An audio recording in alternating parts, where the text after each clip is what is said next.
At the time of this interview, War Chamber has not aired for War Chamber 2, but it has happened. It was pre-taped. Tell me about a little bit about what that match was like for you to be in it, because War Chamber 1 had a War Chamber match, but based on who is in this one, I would assume good God, bloodbath? Yeah, it was definitely a lot of blood, a lot more blood than the first one that aired on the pay-per-view, because this one's going to be airing on the BN Sports YouTube segment. It was just chaotic. I bled a lot. I was bleeding all over the place. Two rings versus the one last year in Melrose, where it was one ring, one cage, very small with a whole bunch of people, where Hammerstone takes up half the ring just by existing. Uh, with two rings, it was a true war chamber slash war games, Yeah. and I understand a little bit more how those guys felt in the '90s and the '80s when they were doing it. It's definitely a lot of moving parts within there, but there's also a lot of blood and it's just a lot of chaos. You kind of just have to go with the flow at that point. Yeah. And a lot of story when it comes to Mhm. this match. A lot of long-term storytelling when it comes to this Yes, match as well. A lot of history between everybody in the match. it's But a to just, payoff. It's the yeah, payoff of all payoffs, yeah, because we were telling the story for about since I debuted in yeah, January of last year, and it's been going on for a year and almost a year and a half at this point, and it's it really reached its melting point here, and there's no way it can go beyond it. yeah, It's the perfect storm for it to be here with all the guys that are in the match. It's a diverse cast of characters between RSP to Sammy Callahan to their goons with mhm, Raven, myself, Jake Chris, Jimmy Lloyd, all walks of life, but all kind of centered in that hardcore death match uh, setting. And it's just it was very nice to be where it was at too, because it wasn't in the ECW arena. It was not in Melrose. yeah, We're finally a touring and traveling band. We have a lot more stuff coming up. Some that I know, some that I don't know, but I know I'm going to hear about, and I'm going to be a part of it. yeah, It's nice to be a part of this moving traveling band and feeling a part of something bigger, but also knowing that like that entire match, for example, and a lot of generally most of the things that I'm in are based around me or elevating me in some way. mhm, Like the entire story of the entirety of the storyline has just been the slow elevation, the slow burn of Akira from you know uh cold, cold and bloodthirsty death fighter to what you're going to see from now on in MLW and on the independents and everywhere else of a bit of an inverse of that. If I was to say what it's going to be, it took this whole storyline took Akira from like the cold, because people know me. I'm not a cold, bloodthirsty person. Like I'm in the ring. Yes, I'm bloodthirsty. mhm, I love what I do in the ring. But especially on MLW, it was a very cold and uh, uh, not to say statistical, but methodical kind of fighter in there. mhm. And since I had my head shaved and that whole scenario, people are seeing a more crazy and diverse and eclectic kind of performer and fighter. And from now on, you're going to see more of that. I think Nice. I think what I'm going to do is show not just more personality, which I already have been in spades. Mhm, yeah, I have to be super serious in this kind of scenario, in this kind of storyline, yeah, because it calls for it. But everyone knows that I'm crazy, I'm silly, I'm funny, I'm witty, I'm sharp when I have to be. And from now on, you're going to see more of that. You're going to see more colors. Like I'm done with just the dark blacks and the whites. It's going to be you know pink, gold, purple, like that kind of vein. I want to take everything that I did, and I want to take what everyone expects from a death fighter or a yeah, death match wrestler and flip it on its head. yeah. And the storyline is the perfect place for me to be like, okay, War Chamber, we cut it here. Now let's spread the wings even more. And I want to elaborate on that here in a little bit. One thing I do think is really special about this War Chamber match is, man, it is mainly all Midwestern guys. A lot of Ohio, Mhm. Indiana, a lot of Yes. Midwest showcase in this match. Probably guys you have a lot of history with as well throughout your Surprisingly, career. not really. Really? um, like, our, this is the most. This past year and a half was the most. Excuse me, was the most that RSP and I have. We've always been friendly and whatnot, mind you. But like the past year and a half was where we worked together intensively. Yeah. Same with since Sammy came into the fold recently. Hmm. Working with Sammy a lot more, and I'm able to pick his brain, especially now that the story is cultivated. I can Hmm. say that I'm getting a lot of different kind of creative input from them.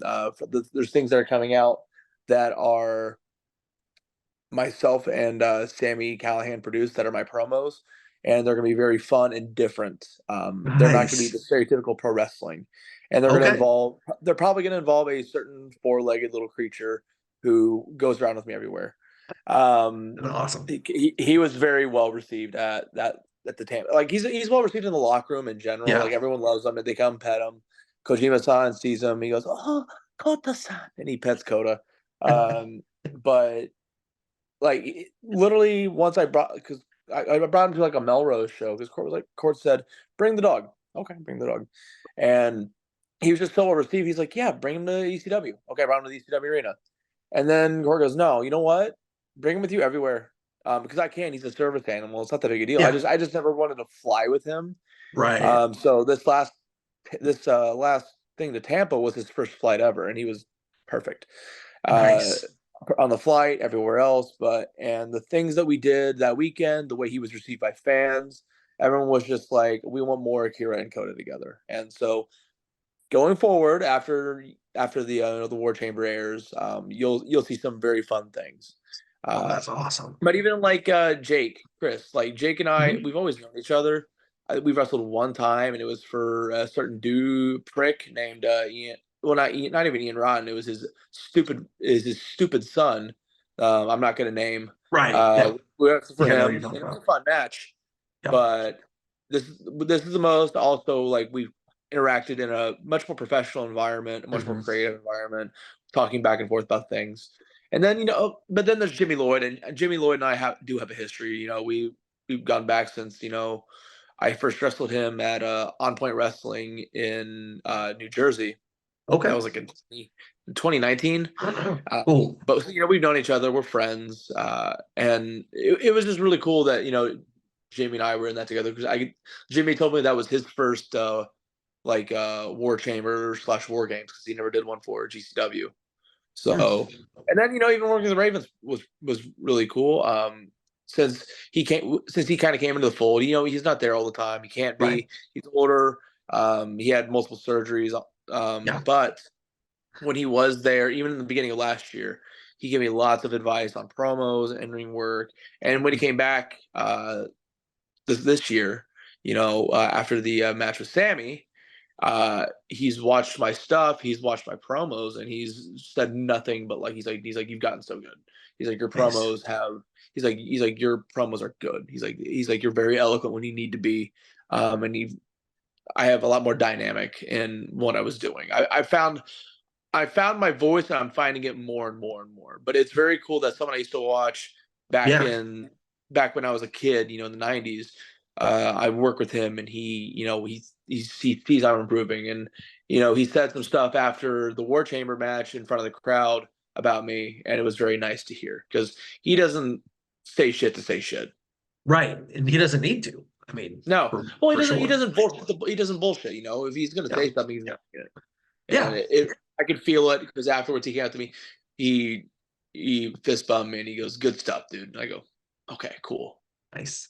Man, how does Yeah. it feel? I mean, obviously growing up, looking up to Raven, how did it feel being in the ECW arena in almost the same spot as Raven would be back in the day, cutting similar style promos sometimes, using some of the same camera people that shot Raven back in the day? No, no, using the exact same camera person, using Charlie, who shot all of Raven's stuff. He's Charlie's shot I think all of my promos for MLW. Nice. It's really cool, man. Like going back, I used to watch like RVD, watch Raven, watch Dreamer, and especially in the independents, people always view me. I was in a blood feud with Atticus Cogar, and they'd always view us as Dreamer and Raven, and I thought it was very ironic that when I came to MLW, it kind of flipped on its head, and it's like, no, no, no, you're Raven's protege now, and it's like, okay, cool, whatever, run with it, fuck it. Um, Right. it's and being in the same spot. Like I think we filmed the promo where I called out RSP for the Taipei deathmatch. I think Yeah.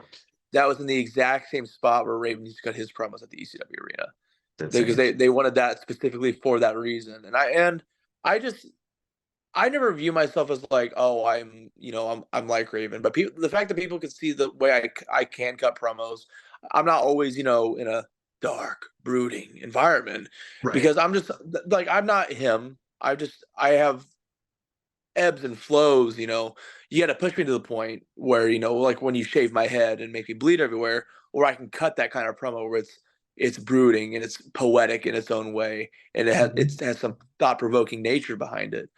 Uh, but it was really cool to like cut these promos, especially once I turned babyface, and it was very cool to hear people come up to me, whether it was at GCW or any independent, and go, "Dude, I watched MLW for your stuff." They're like, we watched you for the first time. We thought you were so cool. The people tell me that like they said my promos really were carrying the feud and really were different and felt really cool. And I was like, that's a compliment that I never expected to hear because I was never really a Mhm. promo guy. Right. I came to MLW and it's like, dude, it's TV. You got to learn how to talk, or they're gonna get you a mouthpiece. But they weren't gonna give me a mouthpiece because they expected, and they know because they spoke with me. Like Court and I've had conversations, and I've had conversations with all the creative team. They go, "You're eloquent. It's just learning how to harness it and how to focus it." And I do believe I have. Like even the things I cut this last weekend, where it was different because I was interacting with a certain someone on four legs, because it was a bit different than what I was used to, but I Right. I still figured out in two takes. Where it's like I stumbled. I'm like, where am I going with this? Let me read the script again. Okay, I got an idea. Cut it the second time. Perfect. Um, it's very interesting to see where I am now versus where I was at the beginning of last Mhm. year. What was that process like? Because, like you said, you've never been known as a promo guy, especially coming out of Indiana indies. Promos are not a focal point for a lot of Well, places here. so here's the thing now too, because now that people know I can cut really good promos, and I've done a couple for the independents recently. I did one Mhm. like versus Doctor Redacted, and people were like, "Whoa, where did that kind of promo come from?" And I just think there's too many people want to sit in their car and cut a promo, and I don't want to be that guy that cuts promos for every little thing, because at that point it becomes, I guess, mundane. It becomes, just passe, because it's Yeah. just, oh, here another match. Here comes another indie art house promo that everyone's doing, and I'm like, I'm gonna do promos when I feel like it's necessary and right for me. Like I'm gonna within the next couple days, I'm gonna film one, and then for something this week, and then I'm gonna film another for my match with Minoru Suzuki next week, which is gonna be its own different kind of style too. It was just something where I knew once I got there, so I'm gonna have to learn. And I've cut Yeah. promos before. I did the one Yeah. where I said the Death Samurai is dead after I wrestled Matt Tremont, and everyone was like, "That was a great promo." And I go, "Yeah, I just talk. I don't." Yeah.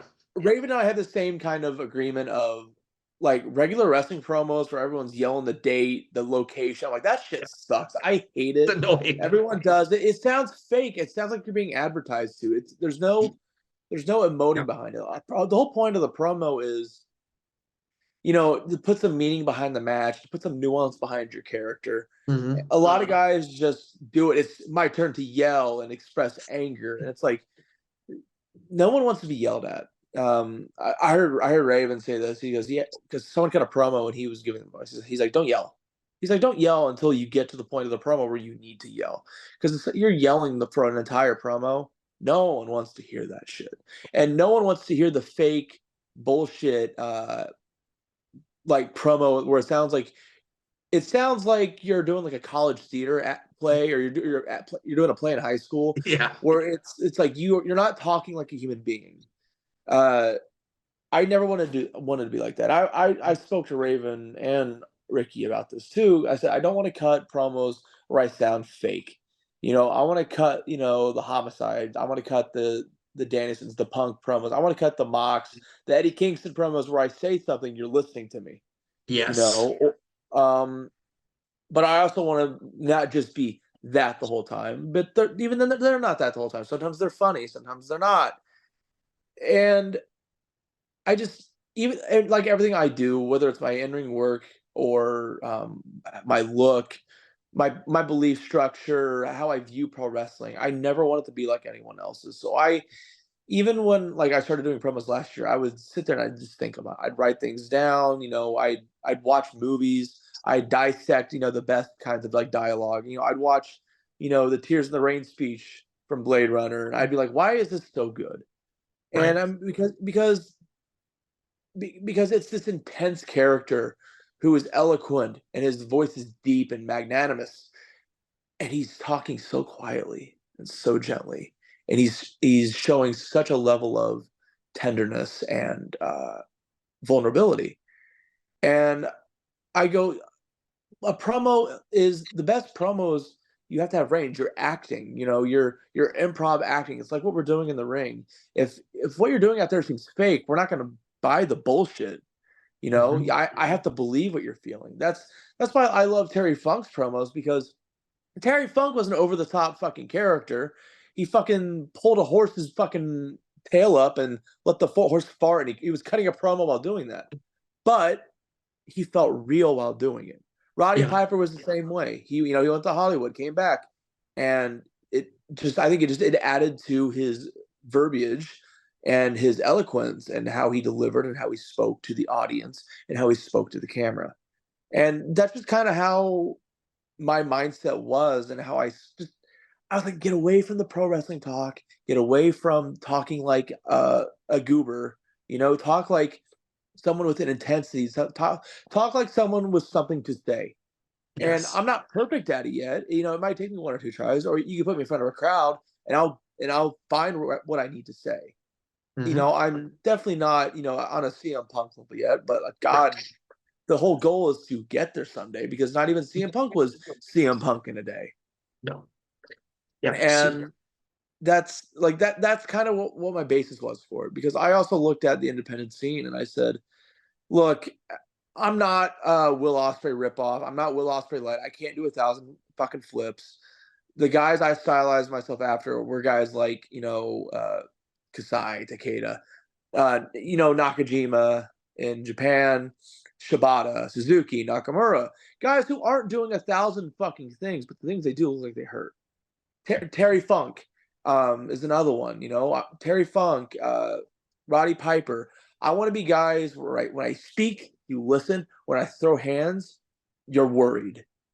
And if I grab a limb, I'm going to hurt you. Like that. I just think too much. There's too much reliance on athletics, which is a visual Yeah. feat in itself. I'm not gonna knock it.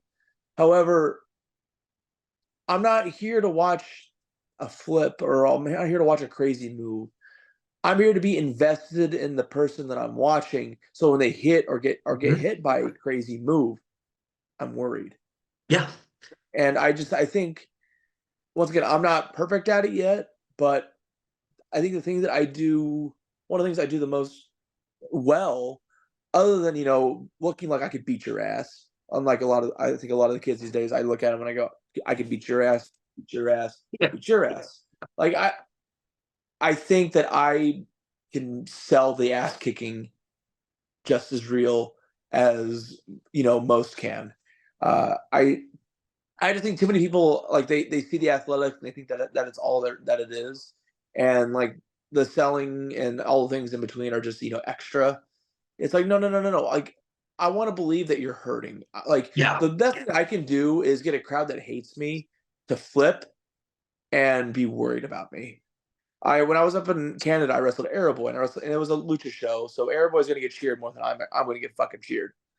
But when as the match continued, and I'm just being myself and being my character, I was messing around with some of the kids. I'd pull some of their hats down. I'd high five some that were nice to me. It's Mhm. engaging everybody that how I needed to engage them.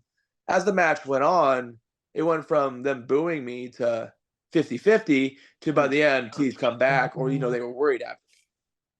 Nice. And the thing I want to do the most is I want to sell pro wrestling like it's a fight, like it's a struggle, like it's a contest. Yeah. I don't want to. I'm not, and I can't. I cannot match the athleticism of some of these guys. I'm athletic in different ways. I'm creative in different ways too, Yeah. and I just, I just want to be different, and Mhm. that's always been my uh, creative, mindset. It's been my, my mission statement, if you will. If you were to put, what's your mission statement? What's your thesis statement? And that's what it would be: is to be different and to stand out and to make you feel and make you care. Uh, because I can do all the moves. I'm a suplexing submission machine, but it's got to be more than just that. Just like I think on the independents, it's got to be more than just do a match, fuck off, do a match, fuck off. It's like Mhm. I want people to really care about me and want them to see me win and see me persevere, which I think I do, with the stuff I've done at ICW or even, and, anywhere I go, whether it's, I go to Prestige for the first time and they adore me.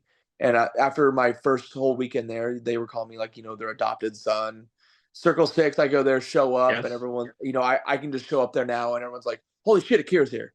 You know, I go to Big Japan and I'll have girls crying over me, and I'll have guys cheering for me, telling for me to get up. I'll be selling on the floor, and fans will be clapping at me, going, "Akira-san, Akira-san, get up, get up." I That's the love best. that. That's the best feeling in the world. I love that. It's getting people so invested in you that they're willing to spend money on you, not just tickets, not just merchandise, but they're willing to like buy gifts, Mhm. buy you weed, buy you like Godzilla Evangelion stuff like they do in Japan. That's that's true love.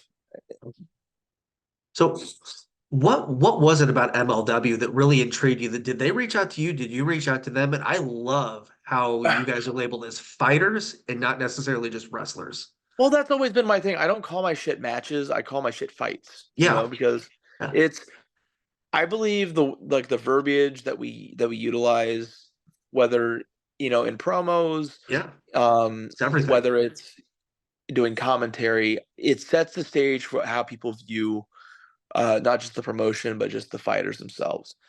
And they reached out to me, so I emailed them like 2 3 years ago. Yeah, like 2020. I sent something out.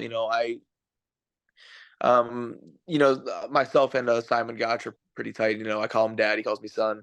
And I asked him, and he gave me an email, and I sent stuff out because I wasn't going to try to go to Impact. I've never done extra work, by the way. I have never done extra work. Wow.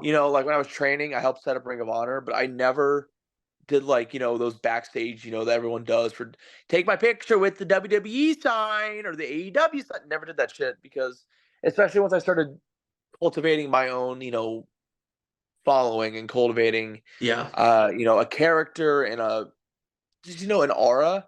I didn't want to go just for a quick payday, just to be like, I'm happy to be here. It's like, fuck that. I'll get there when I get there. If I don't get there, whatever. I like, money is not everything to me. Mhm. Like, because what I'm doing with Akira, with myself, it is my artistic statement, and I don't want to step on that. But I reached out to MLW like years, like, yeah, 3 or 4 years, like 3 years ago, and oh god, it's going on 4 years now because it's 2024. Jesus, um, Went fast. and yeah, they reached out to me. Eventually, said, "Hey, thank you. We'll consider it." That was in 2020. 2022. By the end of the year, it was around like, I think August.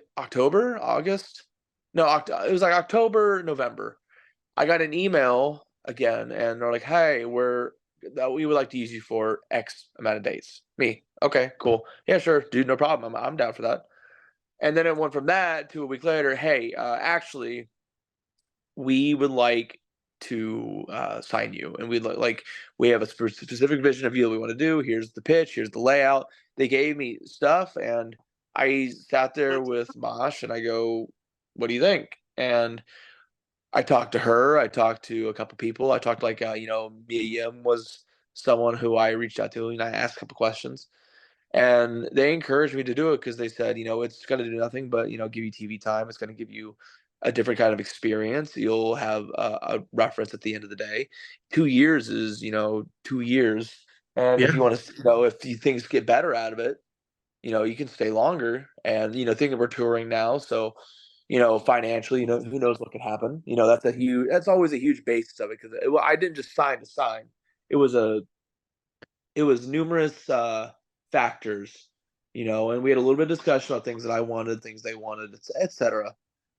And at the end of the day, I just decided, the pros outweighed any of the cons. And the cons Sure. are just things that I heard through other people, through their experiences. But I knew I was like, okay, listen, when I get there, it can't be just wait for my matches, it's wait for my fights. It's I want to be creatively involved because if I'm creatively involved, they're going to care. If I'm pitching ideas, it'll force me to stay involved. Mhm. And basically, that's just kind of how it happened. I signed the dotted line at like the end of November, early December, and I debuted in January. And they wanted me to come in as a heel, which if you followed anyone's ever followed my career, I've been a heel maybe 5 times in my career on the independents. It's not been much, and a lot of the times when I've tried to be a heel, it backfires, and then they end up cheering me. So I was like, okay, like if this, I told him, I even told him, I said, listen, this is new to me. I'm down to do it, but we're on the East Coast. I don't know how receptive the Mhm. fans are going to be. Right. And if you even watch watch me from when I first debuted, like there was still some of the cheers. Like they never went away, even if I was Yeah. like putting a sickle in someone's mouth and trying to flake the inside of their cheek. Everyone was like, they were horrified. There was some boos, and then some were going like, "Oh, this kind of rules." Um, but it was never due to lack of me trying. It was always, we know you, but we like as Ricky Morton told me when, like in 2018, he was just like, kid, you just don't look like a heel. You don't look like a bad guy. You look like a good guy. And I've heard that at least once every year of, you're Yeah. just, they're like, you look too cool. They're like, no one wants to boo the cool looking guy. Right. Especially someone said now, they're like, now you got the pink hair, you carry the dog everywhere. Who's gonna boo that guy? True. They're like, you have the cool eye scars now. Like they're like, Yeah. what's taboo?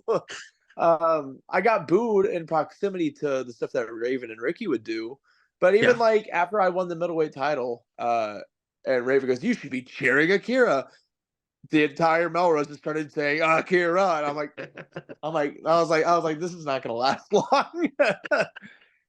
And then eventually, like they knew. I'm pretty sure they knew. Like I'm pretty sure Yes. the way the story was going is how it was always kind of planned to be. But it happened so, it wasn't forced. It was organic, and just the crowd went with me. And it's crazy to see because when we went to Tampa too, like Melrose and uh Philly, it's like those are the deathmatch ECWs, like those guys know me, like at Yeah. least the base guys, and by proxy that'll spread just because uh fan reaction tends to spread by, meiosis. It was when we went to Tampa, I was like, if I come out and they don't cheer for me, I'm gonna just quit. I was like, I don't know how, I just didn't know how it was going to transfer from place to place to place. Right. But no spoilers, but I came out, I made my entrance, and throughout the entirety of the match, it was Akira, the same chant that we hear all the time. They Mhm. were behind me, even the rest were just like, you've done nothing, and these people are just into you. And I'm like, I'm just I'm just doing my job, bro. I don't Right. know. Right.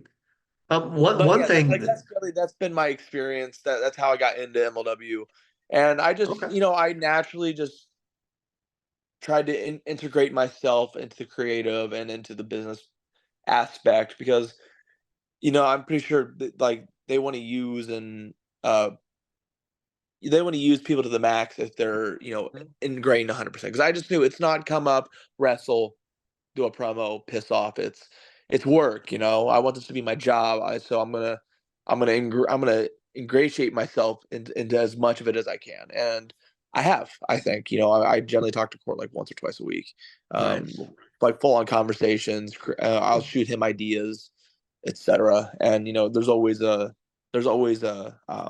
connection. There's always some form of communication going back and forth. Like he sent Right. me a article that one of the bigger like Tampa like reporters did on the event that we did, just for me to see it. And I, That's I read awesome. it.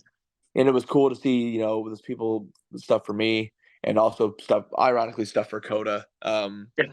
And people were just literally the article ended with, I want to see more Akira and Coda together on TV. And I'm like, okay, okay. That's great.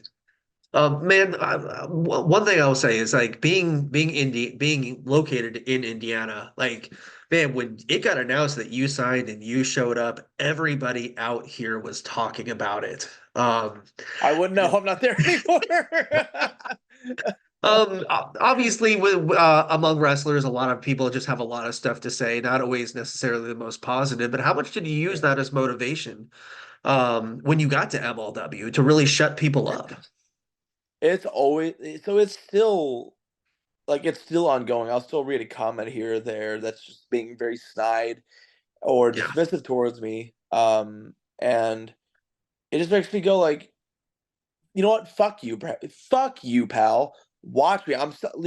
My entire career has been an entire basis of fuck you. Watch me. Uh, like when I first started, people didn't believe that um I was the hard hitting technical guy, that I wanted to be. People were like, Mhm. no, that's not you. You should be doing like lucha. You should be doing a gimmick. Someone said you should do a Pokemon style character, and I'm like, fuck off. And I start, Yeah. these people would start no selling me and in matches, and I'd beat the shit out of them. Then they'd complain about it, and I'm like, oh, if you didn't complain about it, I would beat the fuck out of you. I'm like, stop saying I'm not what I am, but I could beat the shit out of you fucking people. You ain't that fucking hard. You ain't that fucking tough. Yeah, I might have had long hair and was prettier than all of them, but it's like, yeah, I also fuck better than you do too. Like, that entire Midwest scene pissed me off because I was someone who I would do the drives, I would do the travel, I would listen. I wanted to be better. And they'd book fucking people that were happy to stay in that local area because it gave them, a little bit of notoriety. And just in that immediate area. And I said, what I'm gonna have to do is I'm gonna have to get the fuck out of this area. Because these people don't want to fuck with me. They don't want to give me a fucking shot. Like no shots fired. Paradigm used to not want to ever give me a fucking shot. Like when they started doing the EW5 stuff like in early 2019, I wanted to do it. And they were like, no, no, we don't think you can do that style. And there were some people that were just like, he's one of the few guys that actually does the shoot style wrestling. It's it has done nothing but piss me off because it was guys like that. It was guys like Ian Rotten who would, he said I did death matches to get over. I said, no, bitch, you fucking blind geriatric fuck. I did death matches because I wanted to do death matches, and it was because it was an opportunity that it gave itself to me. I didn't just do it just to get a payday. I did it because I did it once and I fucking fell in love with the damn shit. And then there was people, once I started doing that, I started getting booked more places, getting booked, out of the states where they were still staying and are still staying at. They decided to say, "Oh, that's all he can do. He can't work any other style. He just did that to get over." And then I go, "Okay, bitch, you think that's the case? Watch me. I'm gonna keep doing what I'm gonna do. I'm gonna get out of the state. I'm gonna keep traveling everywhere, and eventually, I'm gonna work so fucking hard. They're gonna book me in regular matches with people that you're gonna beg someone to pay Yes. for." Oh, that's right. Oh, I had matches with Speedball Mike. Oh, I did go to fucking Japan on my own, Mhm. not waiting for some company to pay for me. I Big Japan flew me over there. I wrestled Masashi Takeda in a fucking match of the year candidate. Kissed my ass. I became synonymous with an old group called Baka Gaijin. I am the young fucking ace, the young face. If I go over to Big Japan, I could show up tomorrow and they would be so happy to see me. I could show up to Billy Kobayashi's bar and I could just pop in and all the people that would be go, oh, Akira-san. I go, hi. Because guess what? I put my money where my mouth is, and I travel and I do the fucking work. And it doesn't matter what people say about me. I am at what I said I am. I am Hmm. what I said I am. I am the hard-hitting, strong styling, deathmatch motherfucker who can do anything and do it better and get more of a fan reaction and sell more merchandise than you. Because this is my job. Guess what? New York ain't fucking cheap, and I'm living over here just fucking fine. If y'all came over here and just tried to do fucking pro wrestling, you'd be fucking homeless in a week. It's irritating because they keep changing the goalpost. Oh, you're going to Big Japan? Oh, it's a dying company anyways. We go over there. Oh, guess what? Yeah. Yeah. We're doing the biggest numbers Big Japan's done ever. Oh, I'm doing Hmm. tours and I'm getting fan reactions everywhere. People are buying me and sending me gifts, showing up and going and crying to meet me because they've wanted to meet me since I did my ICW jump in 2020. And now there's these guys that want to try to play deathmatch wrestler. They want to fucking be deathmatch, and they're wearing fucking sweatshirts and shit. Meanwhile, I did all this, all these scars that I carry. They're not just there because shit happened in a match. There's something I carry with pride. I take that shit to TV. Hmm. Which, oh, by the way, is another thing that people said. Oh, Akira would never do that. I've heard a little from a little birdie that when I got signed, people were saying, why did they sign Akira? He can't wrestle. I can Where's that wrestle and wrong? I can wrestle better than you. That's why I'm booked. Hmm. That's why I'm here talking to this guy right here. That is why I get paid. That's why, I can go to I did a little war chamber with a guy named Raven and he Yeah. told he told me good job afterwards. I'm I'm never not gonna have naysayers and that's fine. But I'm also going to be the guy right now that I'm going to flaunt my shit because I've worked my ass off to do it. I've done more in 6 years than a lot of those people that talk shit about me have done their entire careers and their entire lives. I've traveled the world. I've got more things coming up that I can't even say yet. And it's the sweetest thing that I can do is just rub it in and be more prepared. Yep. Because no matter what people might think, I am signed to Major League Wrestling. I did Hmm. have one of the best matches of their last year with Rocky Romero, which Yeah. happened. Yeah. I was a two-time champion, which people can be Hmm. like championship. It's like you know what? If a TV company puts a Yeah. belt on you, it means a little bit of something. Yes. Yeah. They put me in the War Chamber match. You know, they put me and they highlighted me. Hmm. There's people around this world that see something in me. And if you can't see something in me, maybe you're just blind. Maybe you don't want to. Maybe you don't want to see it. You know what? That's fine. Just admit it. Say you don't want to see it. Say you don't want to see me prove you wrong. Because that's what I've been doing consecutively. Because I remember there was a time where a certain blind fuck named Ian Rotten was doing an interview and someone asked about me. He said, oh, he's reckless, dangerous, and unsafe, and he hurts people. And everyone had to go, who is he hurt? Yeah. Yeah. How is he reckless? What has he done? Oh, I'm sorry. You're just talking shit at your ass because you don't like me because we all know you can't see this far in front of your face. Hmm. I'm sorry that out of all the people that he put his time in, the guy that he wrote off is Made the one it. going around the world getting all the Made reactions. it. Who has, you know what? For better for worse, I have goals. I'm going to do my best with Major League Wrestling. I'm putting my heart and soul into it so that, people can have a place to have a job and that people can make money. I want, I want, I want MLW to be able to offer like bigger contracts to people so that, they can, like wrestling can be their job, they're not making, buying a Bentley or anything like that, but they could do this to be like, you know what? I'm making more than I would at a regular job. Mhm. That's the goal. But Yep. I also have goals and aspirations that, someday, I don't know, it's not probably not anytime soon, but someday I might go up to even greener pastures, and that'll be where I'm still raising my fucking finger because I've done nothing but prove the naysayers wrong. They still won't book me in the Midwest. How often have you seen me in the Midwest? They'll fly people from the East Coast to the West Coast, but the guy who, when I was in Indianapolis doing AWR, was getting bigger reactions than everyone at the other shows. Mhm. I go to Paradigm, and I get the same kind of reactions. You don't really see me in Chicago. You don't see me much in Ohio, even though, you know what? Shout out to Unsanctioned because they're bringing me back, and because they were, because, and it wasn't due to him not believing me. It was just because he had people he wanted to book. That's fine. I don't care. But I know I reached out to numerous and numerous and numerous companies, and I just kind of get the cold shoulder. Like I'm nothing. Like I haven't done anything. Like I'm just a piece of shit on the fucking sidewalk.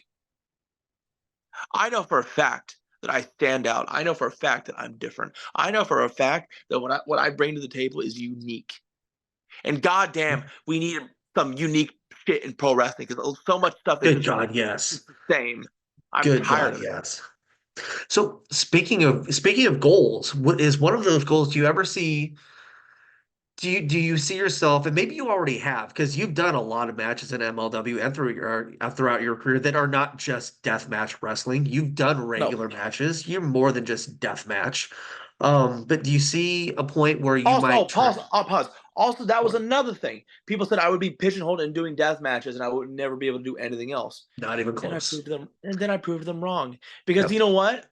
I kept pushing for things. I kept trying for things. Who's on Bloodsport on Thursday? Oh, not you fuckers who beg to get booked. I did. I did it. Yes. After busting my ass, not begging, but I'd say every time I get announced, once I'd say, I'm going to be a part of Bloodsport or I'm going to be in Bloodsport. This is your first I time wasn't doing that tagging, too. yeah, I wasn't tagging people begging for a fucking shot. I said it in the universe. This is what I'm going to do. This is going to happen. And Yep. I would say, at Josh Barnett, I can do this. Not please book me, sir. Please book me and I'll take zero pay. No, I know I bring value. I know I can do this shit. I have done this shit. I did it in front of Paradigm and they were goddamn amazed when I had that match with Yoya. I know what I'm fucking worth. Yep. I'm not just some fucking meathead jarhead. I bring so much to the fucking table, and I still want to. Even despite the fact that a lot of these places don't book me, I reach out and I message these guys going, "Hey," I sent thing. "Oh yeah, we'll check the message, bro." And I know they're just writing me off. I'm still down to come and work for them because guess what?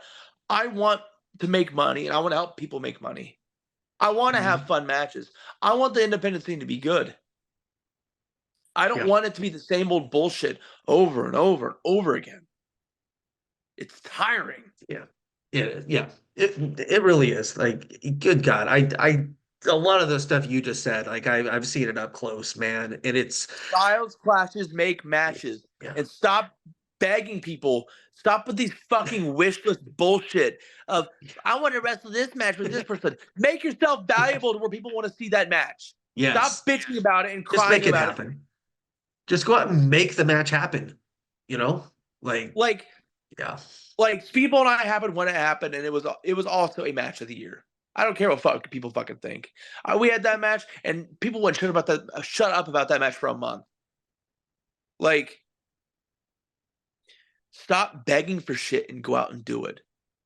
Like, have some fucking pride in what you do. Get the fuck out of your neighborhood. Get the fuck out of your county. Get the fuck out of your state. Put in the miles. Yep. Go to Mexico, even if you don't have a fucking booking. Ride with people. I don't care. Stop waiting for the internet to make you happen. The internet, I didn't just happen because of the internet.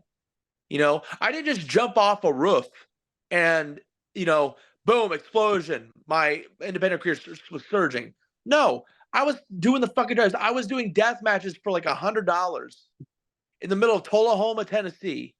I went all the way to Mexico, went down to Monterrey, Mexico from northern Indiana. That's like 13 hours with a bus and a bus ride. I wasn't even booked. I went there on a hope and a prayer, that maybe something would happen, and I got put in a death match, and that's how I started doing death matches. And all those death matches led to me doing this. That's awesome. I did the drives. I drove consistently once, twice, 3 times a month from Louisville, Kentucky, all the way to fucking New Jersey H2O Center, and then back. Those drives suck. Those drives are the fucking worst. I did it through 2020. I did it in 2021. Like, I was still doing that shit. Stop Yeah. stop flying yourself out. Stop begging for a flight. If you're worth Oh, it, they'll pay for it. if you're worth it, you're worth it. If you have to get in a car with people, get in the fucking car with people. It's a brotherhood. Riding Hmm. with people and talking with people about what we're doing and how about our art and our sport is what makes this shit great. That's how I Yes. fucking learned. It wasn't through just hanging out and having matches with my friends. No, I rode with people that I felt weird being around, but I still asked questions. I broke out of my comfort zone. Everyone's so happy to be in their comfort zone anymore. I literally live with someone now who does not allow me to have a comfort zone. That's good. She's a crazy person who, if I get too comfortable, she calls me out on it. That's You awesome. don't grow if you're comfortable.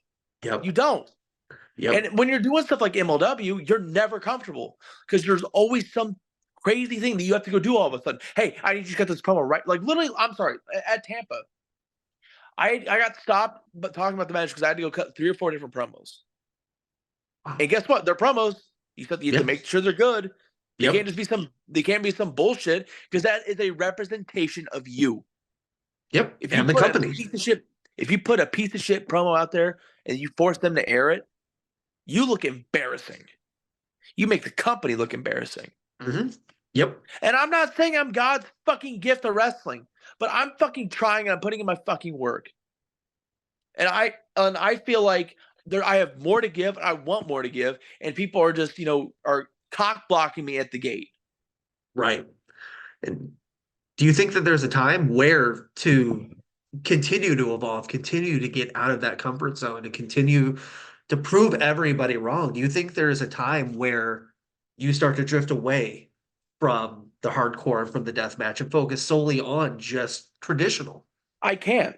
I can't because I am marked for the rest of my life with scars all over my body. Jesus. It is forever a part of me. I've been to the hospital twice for this. If I just give up on it now, I'm shitting on everything that I've ever done, anyone who's ever laid down for me in the ring. I've said and I've meant it. I don't care where I go. I'm still going to do death matches. I don't care if it's like it's a part of my style. It's a part of who I am. That's like telling Terry Funk, "Hey, you should stop doing death matches because you're getting a little older." Those also made his career too. Mhm. They're just as Yeah. big a part of his career at the end than anything was in Yeah. the very beginning. People forget that he had a career before hardcore and before deathmatch and that he He was. was the biggest Yeah. babyface in all Japan. Hmm. He was the biggest gaijin babyface in all Japan. And then he'd come back to America and be a scumfuck heel. That was the beauty of Terry Funk. He was never uh not relaxed. He was never boring. He was never monotone. He never got old, He was always doing something fucking different. Hmm. And I I can't. I don't care if I go to AEW and I'm making X, $1 million for wrestling once or twice a week. I'd still go out and do a death match.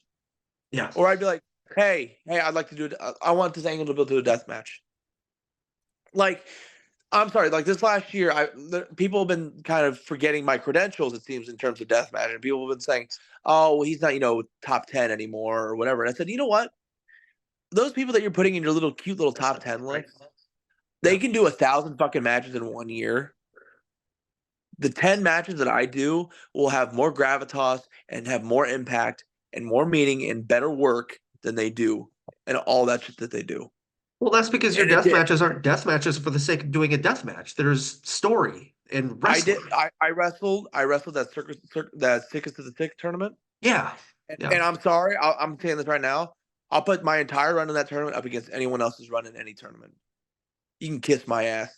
Like all those matches were different. They were brutal, and I told a very real story in there. Yeah. Also, I had one death match with Bobby Beverly where I got this. Got a nice little cute fucking scar on my face. And that one match is what made everyone go, I need to watch that Circle Six show. Now, mind you, everyone else's matches on that show were great too, but everyone was just like, you got to watch that Akira Bobby Beverly death match. Yeah. You like I went to people were dogging me because I was going to Big Japan and they were saying, oh, it's a dying company.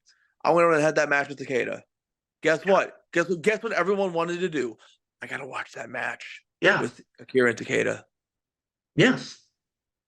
I had the match Yeah. with Ito, or I beat Ryuji Ito. I'm gonna. To anybody in the Midwest that's doesn't understand, I want people to understand this. You can fly Ryuji Ito over to America, and you could pay him X amount of money and beat him, whatever the fuck. I went to Big Japan. I went to Japan, a place that I can consider home. I went there. I wrestled Ryuji Ito, who was essentially, for comparison, Deathmatch Tanahashi. Ryuji Ito does not lose to Gaijin. He does not lose to foreigners. There's maybe three people in his entire career that are Gaijin that have beaten him. I'm one of them. So Holy shit. people want to talk about impact and want to talk about, you know, like Mount Rushmore's whatever the fuck. I'm not going to place myself, but I know for a fact that I'm doing things that their favorites aren't doing. Yeah. And you've got to take pride in that. I mean, So I always believe, and I still believe in stay humble. Don't brag about yourself.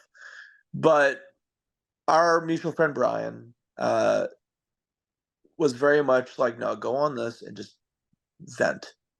Because we've had these discussions about people saying, why did MLW sign Akira? He can't wrestle, that kind of shit. And I'm laying it on the line right now. Like I keep my mouth shut. I don't bitch. I don't complain. A lot of things I say on Twitter are generally facetious, and if people take them serious, whatever. Like people got mad because I generally said, hey, if you're messaging me for like a podcast, I'm going to ask for some kind of compensation because you're booking me for my time, and this is my mhm. job. And apparently, that was a crazy thing to ask.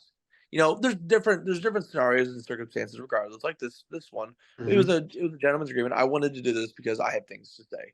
Sure. And And also I appreciate it. before we even started this thing, I was like, God, I'm gonna get so angry. I'm gonna get angry. It's gonna ruin my mood. I have to go back to building this goddamn Peloton bike. Whatever. Fine. Okay. Okay. Okay. Like I I'm I'm about staying humble, but there's a time and a place to tell people to go fuck themselves and to tell people and to wait and to swing your dick and say this is who I am. And it's to bring them to attention, to wake them up and realize you can think what you want about me. The thing is, I'm doing things that you wish you were doing. I have people around the world that cheer for me, that pay Mhm. to see my matches. That will. I have fans in Japan who will wake up or immediately the day after watch a match I had on IWTV or wherever the fuck else. Yes. I am worth the money that I'm printing on. Absolutely.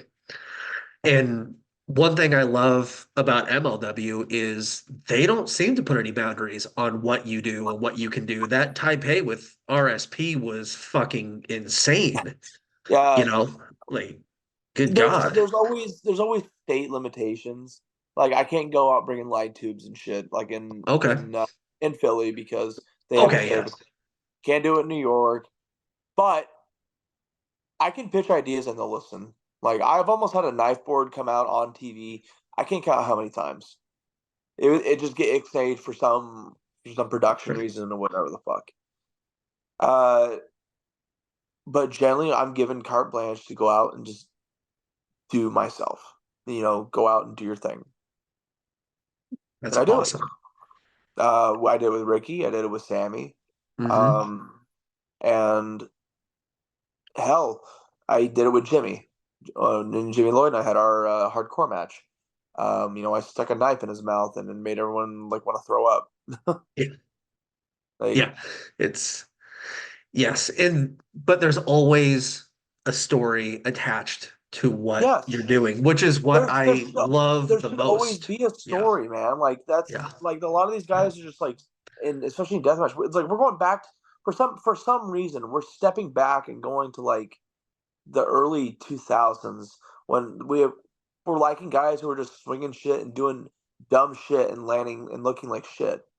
Like we're trying to get away from that for a reason, you know? Like there's got to be a story. There's got to be wrestling to what we're doing. Otherwise, the people that say that we're hack and slashers and garbage, they're Hmm. right. We're proving them right. Yeah. There's a lot of guys who just do death matches now just to get the cheap pop. And that's not why I did it. That's not why I started doing it. And I don't endorse it. I don't. But I rest in peace, Marcus Crane, because Marcus Crane was a gatekeeper of the deathmatch scene. He called out bullshit when it was bullshit. And as I told people recently how I felt, I'm like, it's like people are pushing me to become a gatekeeper. And I don't want to do that. Right. But I feel like it needs to because people out there doing some dumb shit that I'm like, why? It didn't even look good. You Right. know, it Just for just, a random pop that people are going to forget about 10 minutes later because yeah, they do something else for no reason. yep, You know, and two of my favorite hardcore matches of all time, or just extreme matches, would be The Rock and Mick Foley at Royal Rumble. I Quit '99, and then yep. Mick Foley, Tommy Dreamer, Edge, and Terry Funk at One Night Stand, because there was a story. It got crazy, but there was a reason for the match happening. You And should those two always be able to tell matches, that story in the ring, man. I yeah, don't know. Like, I'm a crazy person. Yeah, I bite the light tubes and stuff, but it's like I'm not doing that all the time. I still don't like getting hit with weapons a lot of the times. right, Will I bite it when I'm in the midst of a blood frenzy because my adrenaline's rushing? Yeah, like people do crazy shit when adrenaline's rushing through them. People mm, get punched in the face and straight up ignore it and then kick the crap out of someone, then they'll feel that punch like a day later. That's like that happens. I just does it I don't know. does it take longer to does it still take as long to recover now as it did back in the day when you started, or is it easier to recover? Does it take longer to recover now, um or is your it's body more used to it? no, I'm just used to it at this point. Okay. Like I can go through panes of glass now, and I'm not too cut up or anything. But it's also because you look at the back, my skin on my back. I'm just covered in scars. Like there's Mhm. a reason why people bleed like crazy the first time they go through a pane of glass or something like that. It's because their skin is not calloused. It's not tempered to deal with that kind of punishment. There's a reason why guys like Kasai and all them go through all these pains and shit, and they're not bleeding too bad. It's because look at their backs. It's callous. It's leathered. Yeah. I generally Do I ever want to go and do like 9 death matches in a row again, like that Indianapolis weekend? And Oh uh, God. yeah, no, I Ugh, don't, dude. It was so fucking fuck. exhausting. Yeah. Like my adrenaline dropped, and like, by the time I was done, I slept for like 3 days. Jesus But Christ. but could I do it? Yeah. Would I hurt as much as I did then? No, I don't think so. Gotcha. Gotcha. Pain is pain is pain is fleeting. Pain is just a temporary message from your brain to know, hey, you're still alive, but that hurt. Right. And a lot of things don't hurt as bad anymore.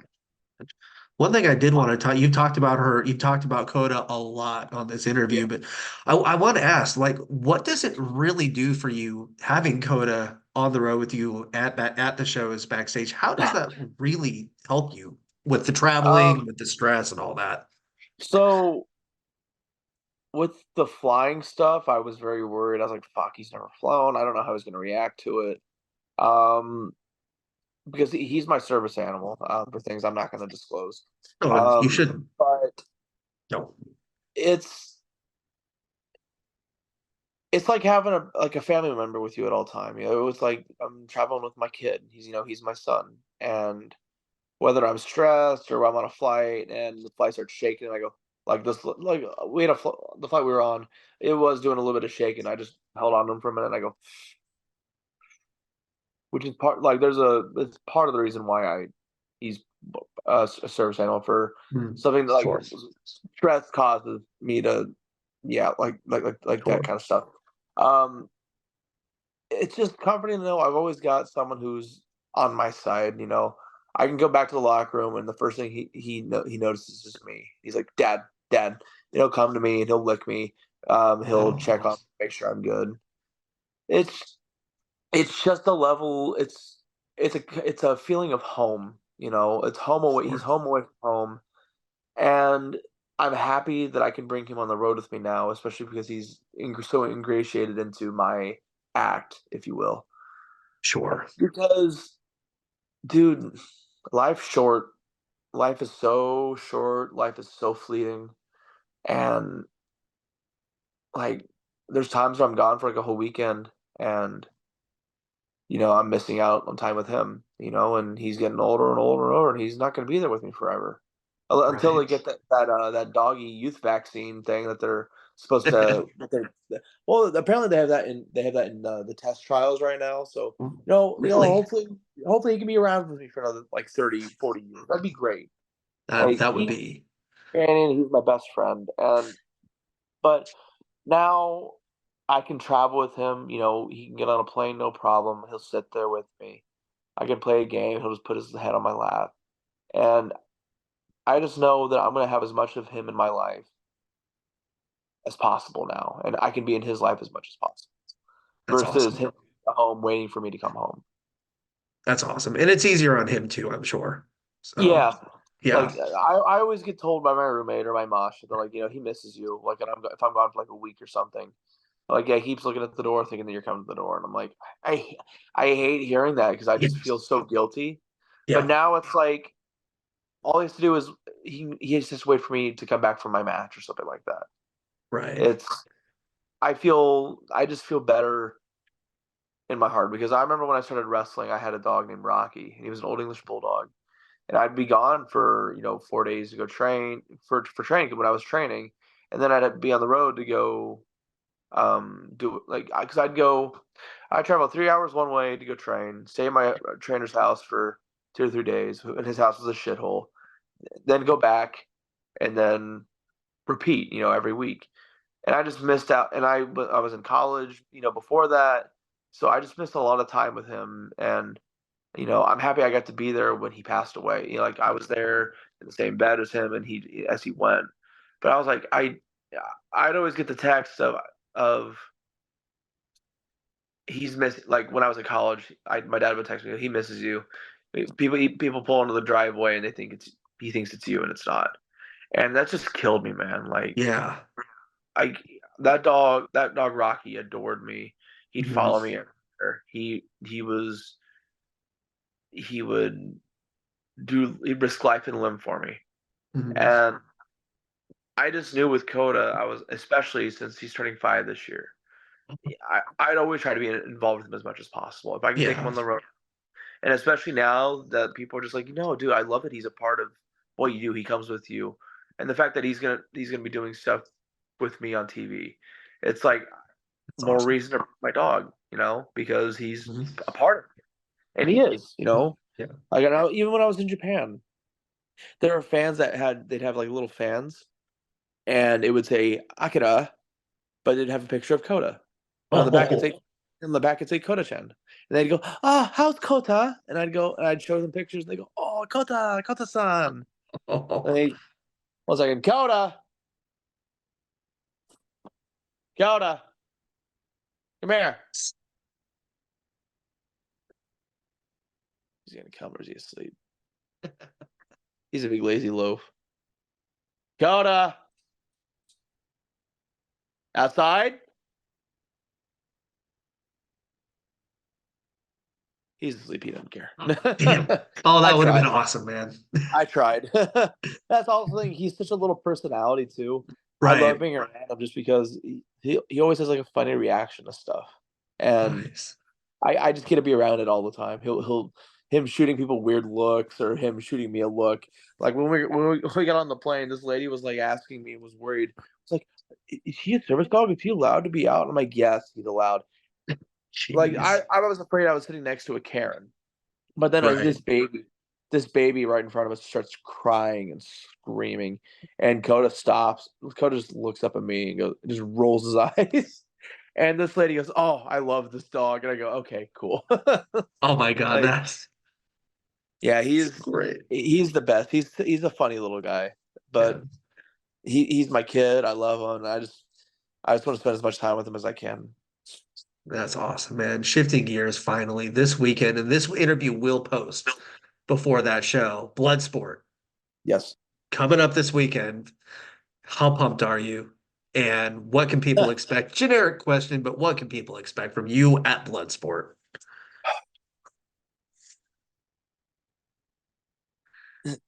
Been waiting for 5 years. 5 years. I've been saying it, and it's we're at the doorstep. We're at the threshold of Nice. Bloodsport. Same same with the week after. I'm wrestling my one of my heroes. I'm wrestling Minoru Suzuki. I'm ready for the next 2 weeks to be done and go well, just so I can say they're done and that they went well. Like I'm I'm I'm trepid with anticipation, and I think people know what to expect from me. They can expect hard hitting, sarcastic Akira out there doing what he's gonna do. I've never beaten Mikowski in a shoot style match, so I've been putting in the work, but I know he has been too, and he has a whole lineage of fighting background to lean into from his time with Bellator. Yeah. It's it's a massive task, and I have not won. I've won one match at GCW, and it was in a tag match where Masha got the win. I didn't. So my actual win loss ratio is not shining well in my favor. But I'm gonna put my best foot forward 100%, and you can probably expect me to bleed everywhere. Yeah, I wouldn't want it any other way. yeah. I don't think So anyone it else is would blood either. sport. So I Yeah, mean, someone's got to yes, bleed, yes. and it's either myself and Lou Nixon or both of us. Who knows? Man, Akira, dude, thank you for doing this today. Thank you for being as honest and candid and just as blunt as you can possibly be, and for being willing to do that as well. I wasn't sure what to expect. So, um, It's a lot. Like I'm an emotional person, yeah, and when I get angry and I get heated, it's very draining on my I persona. can Like it's tell. like after a match, after a death match especially, I get to a level of anger and heat in a match where it really drains me afterwards. I just want to turn off. Yeah, I But get that. I was happy to get it off my chest, and I was happy to do it. It's really Yeah, hard to be candid sometimes because people yeah, will take the things that you say and try to twist it, but I generally mean every like 100% of what I said. yeah, It's felt for years, and I don't care if they soundbite it. They know who they are, they know what yeah. they said, and they know how they treat me.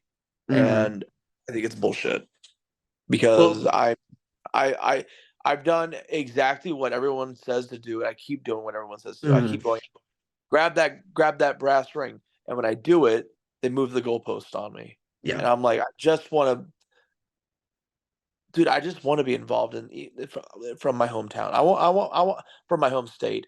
I want the Midwest to like treat me like, I was from there and like yeah. they give a fuck about me because I tried giving a fuck about them. I did and still do, and I would just want to, I want that same level of fucking respect that they expect to get. Yep. And, you know, I will be the first to tell anybody, especially if this is my first interaction with you ever, and I will tell anybody after doing this interview, you're a good dude, you're the real deal, you are no bullshit, and I would gladly put you over to anybody that I interact with at any time. I've gotten heat from people out here for things I've said and stuff like that myself. I completely get it, and it And, dude, sucks. it's heat for stuff that you didn't even know was like I'm not supposed to be talking about that. It's like what? It's like But it's the most yeah, clicky childish bullshit, and it's yeah, like, yeah, when are the kids gonna yeah. grow up? Yep. Because Yep. I mean, look, and but the good your child ones are your the child good is just ones a are stepping legit. away from making money. Yeah. Yep. Like the whole point is to make money. Now I'm not here to do hood rat shit with my friends or whatever the fuck they're saying. It's like Yeah. I'm here to make money and to make you money. Like it's a Yep. business, not a Yep. fucking friendship fan club. Yep. You know, I will work out here with anybody unless I don't feel like they're legit and the real deal, and then I'm out. I don't no grudges, nothing. If you're the real deal and you're for real, Like I'm I'm good. not even at that point where it's like I'm so bitter that it's like if they offered me money, I would say no. It's like no, I'll take the money, but they're gonna have to pay me. Like there's no brother rate because you guys don't treat me like a brother, but I'm down to Exactly. help you guys make money. Yep. Like that's the whole goal is to Yep. make sure the scene has money so that when the next generation comes, they have a healthy scene to grow and learn from. Yep. But apparently I'm a lot of people just want to say it, they don't want to do it. And Yeah. I'm the only one or one of the few people actively trying to do it because Yep. I don't do this side bullshit. And God forbid you don't speak your mind or just you bullshit somebody like, and that's a lot of it. You say what's on your mind, you speak up, and I've I some people generally don't just like bit it. my tongue. I've generally just bit my tongue. However, I've had some inward reflection, and I realize when as I go to these places with MLW, and I realize that like my stature of where I'm at, who I am, what I've done, and I guess I'm looking thinking about more about how the younger crop of people do look and see me. Because I've had people calling me sir and asking me to watch their matches and shit. I'm just like, what Yeah, the it's fuck? weird, isn't Don't it? call me sir. You make me feel old. Yeah, it's I I feel like right now I can say the things that I've said and I can say it with confidence because I have Mhm. done these things. Yep. And it's what's the point of doing these things if I can't say I've done them?